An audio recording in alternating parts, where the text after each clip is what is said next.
Cumprimento a todos com a graça de nosso Senhor Jesus Cristo. Este vídeo pretende trazer aí uma resposta a essa pergunta, que é o título: quais as diferenças entre a Igreja Presbiteriana do Brasil e as demais igrejas evangélicas? Então, de forma breve e bem objetiva, eu vou tentar aqui trazer para vocês essas informações.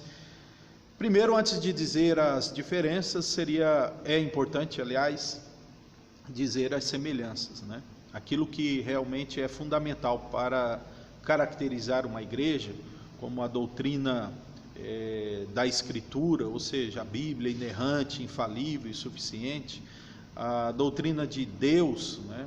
Deus triuno, com atributos perfeitos, como a justiça, amor, bondade, e também a doutrina da salvação pela graça por meio da fé em Cristo Jesus, são doutrinas fundamentais. Ora, visto que sem elas se caracteriza uma seita, portanto, a Igreja Presbiteriana do Brasil, tal como as demais igrejas protestantes, possui essas crenças fundamentais aí.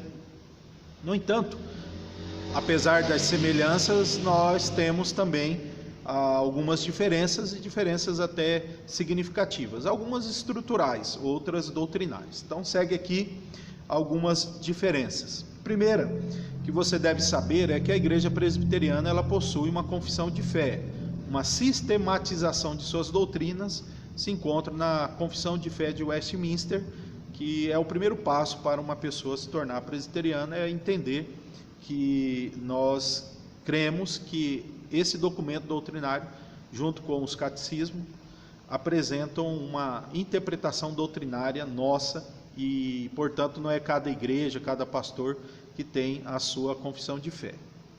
A Igreja Presbiteriana também possui uma Constituição que rege os seus trâmites internos. Nessa Constituição tem também o Código de Disciplina, bem como os princípios de liturgia. A Igreja Presbiteriana é governada por concílios. Há basicamente 4 concílios na Igreja Presbiteriana, que é o Conselho Local, que governa uma igreja local. Depois, acima dele, tem o Presbitério, depois o Sínodo e, por último, o Supremo Concílio.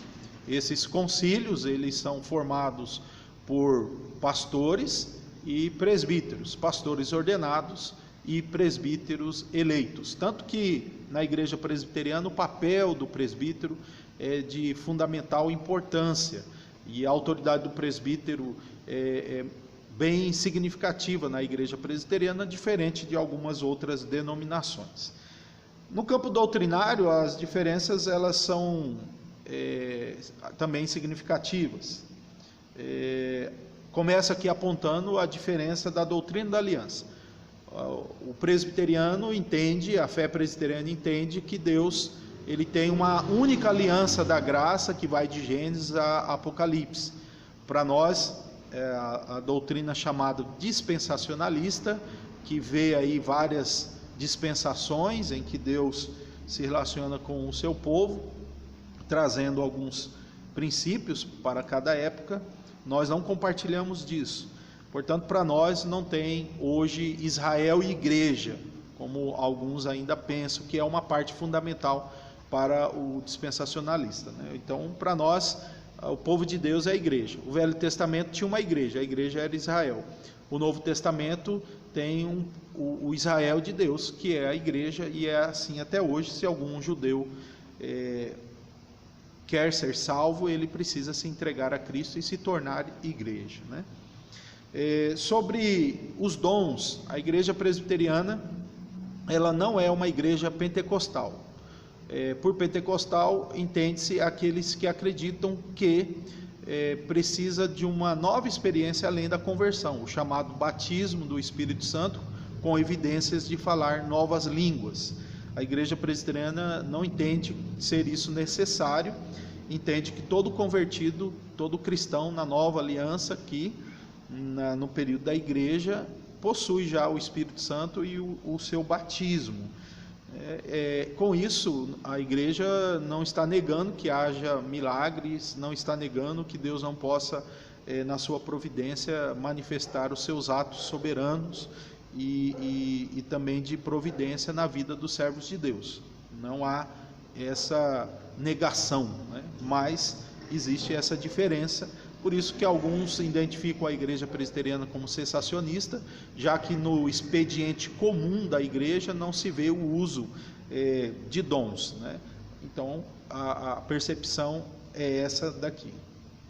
Temos a doutrina da eleição, que acreditamos que antes da fundação do mundo, em Cristo, Deus escolheu aqueles dentre a humanidade que o odeia, que se afasta dele, aqueles que por fim irão crer no Senhor Jesus. Então essa é a doutrina da eleição, que alguns rejeitam, também aí em uma outra faceta chamada de predestinação, mas a diferença é que a eleição escolhe e a predestinação destina a encontrar Cristo Jesus.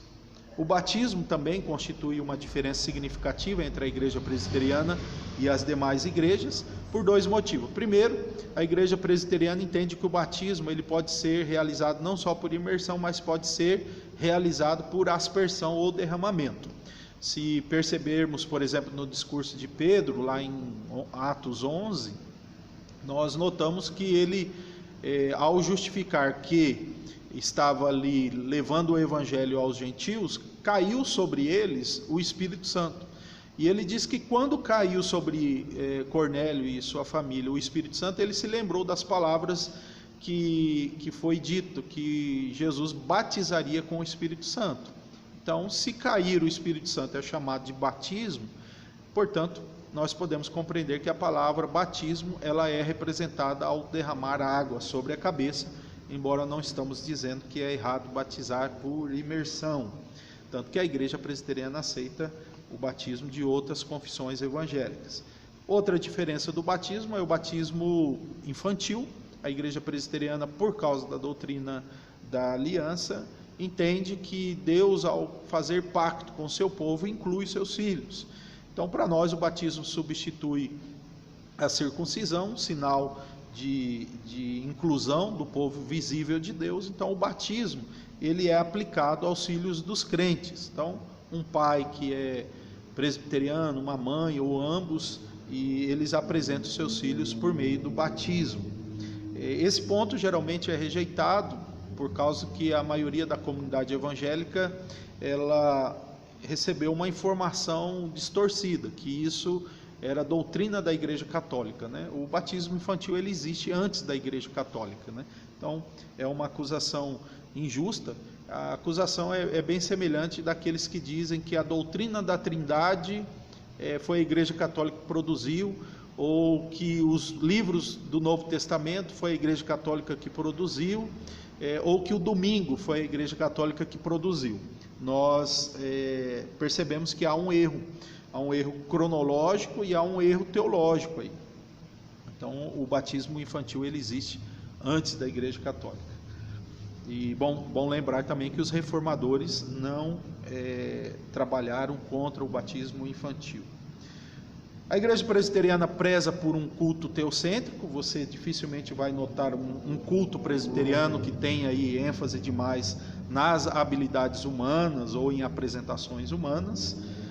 Os sacramentos para a igreja presbiteriana, isto é, a Santa Ceia e o batismo, eles não são apenas símbolos, mas eles são um meio de graça. Eles também não são fonte de graça, não há nada místico nos elementos, mas há uma promessa divina no Evangelho de que Deus vai trazer bênçãos àqueles que participam dos sacramentos. Então nós cremos que os sacramentos devem ser realizados por um ministro ordenado para tal, visto que ele representa o ministério da palavra. Por último, eu gostaria de apontar aqui que algo que é muito caro para os evangélicos, que é a doutrina, vamos chamar isso de doutrina, ou concepção filosófica do livre-arbítrio. Para a fé presbiteriana, o livre-arbítrio precisa ser corretamente definido e compreendido se esse termo for assim usado.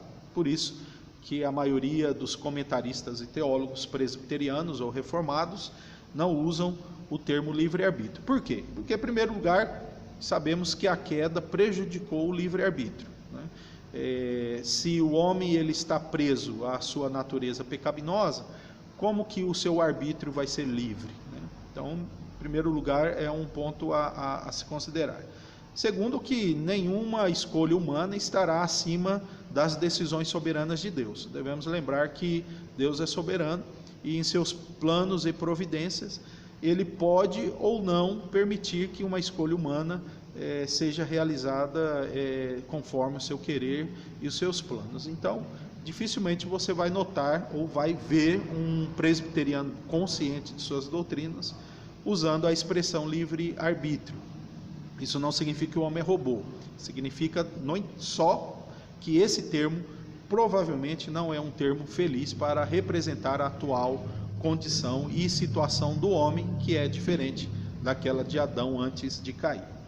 Bem, essas são algumas diferenças da igreja presbiteriana, pode haver outras, mas acredito que isso possa ajudar a você a entender os aspectos que são distintivos da IPB. A Bíblia diz que Deus chamou para si um povo, né? E Jesus ordenou que esse povo fosse pregar o Evangelho. Então nós estamos incluídos e compartilhamos da fé evangélica. E apesar dessas diferenças, estamos no mesmo arraial cristão. No entanto, aqueles que desejam se tornar membros da Igreja Presbiteriana do Brasil precisam estar conscientes das diferenças que, por ora, às vezes ela pensa que, visto que ela já teve alguma influência ou alguma doutrinação antiga, ela precisa entender que temos esses aspectos doutrinários em nosso contexto. Deus abençoe você, Deus fortaleça e ilumine a sua vida.